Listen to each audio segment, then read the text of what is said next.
Welcome back. I'm Sensei Miller. This is my wife, Kristen Miller. Today, what I want to cover is closing and the steps that you need to develop to be able to have a good, strong close. Okay, so the first thing is having a relaxed stance. Okay, I like to load 1 foot forward, which is usually my power lead. So I'm going to launch off of my rear leg. So I'll shift my hip back so that I can move my hands and my feet together in one movement. So as I close, I keep my elbows in, thumbs locked in position. And what I'm doing is I'm closing on the opponent on whatever happens to be close. If both forearms are up, that's where I engage. But say this hand is down, I could cover. If it's further back, then I'll just zone, but I'm not going to twist my body. I'll stay more square. So that way, as the strike comes, I either catch the bicep, or as it comes, I might move into a lock. Okay, but again, closing is one of the first things we're doing. My arms in a bridge position. My hands are pretty much level with my shoulder. I'm not overextended. I'm not underextended. And what I want to do is tilt my body so I have enough pressure that my energy is transferring onto my opponent. If they're stronger than me and they press, I want to be able to keep my structure and retreat, which would be positive, negative footwork. But if I can read the motion, and as she starts to go, I get my hands up in position.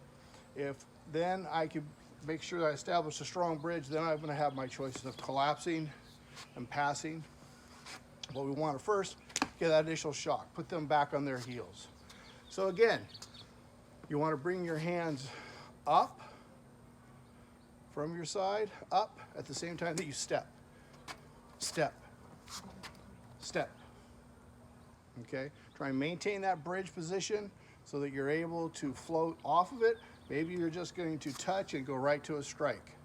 The arm is blocking and striking at the same time. So on your first engagement, you pass and go right to your hit. Okay, but let's not get in front of ourselves. What we want to work on, again, is when you make contact, you're going to pretend there's like an arrow or a laser beam going straight through to the bicep line. All right, if the arms are way up, you're gonna have to be closer to the elbow. If the hands are down, your hand slides up the arm until you get to a point where there's the fist, but if it drops below that point, then you're gonna go straight into the bicep. One person might have one arm up and one down, both arms up, one fist back. So you have to zone for these things. Or maybe they come out like this and you're gonna go right to the bicep line and then collapse, okay?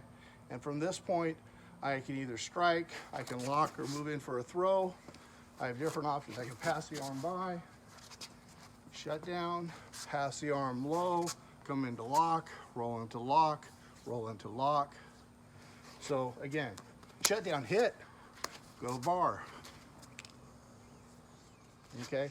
Again, hands move, feet move. So as you read that threat, you read the pre-assault cues, and that's everything from a fist clenching, shoulder rising, person timbering.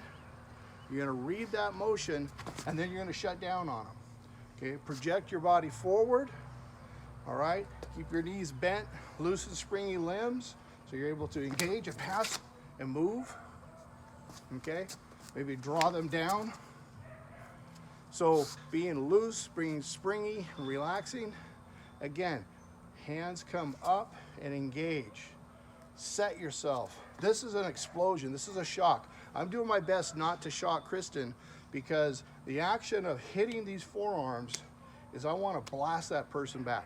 I'm going to move her and keep on pressing through, or vice versa. My hands come up and she's going to blast on me. It'd be the same thing. She's gonna try and push me back so my hands go up into my face, and then she's gonna cross my hands up and allow herself to strike.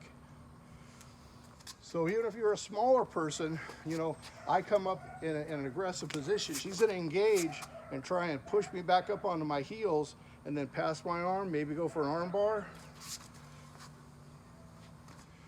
Okay, but the close is what helps you get close and be able to be engaged.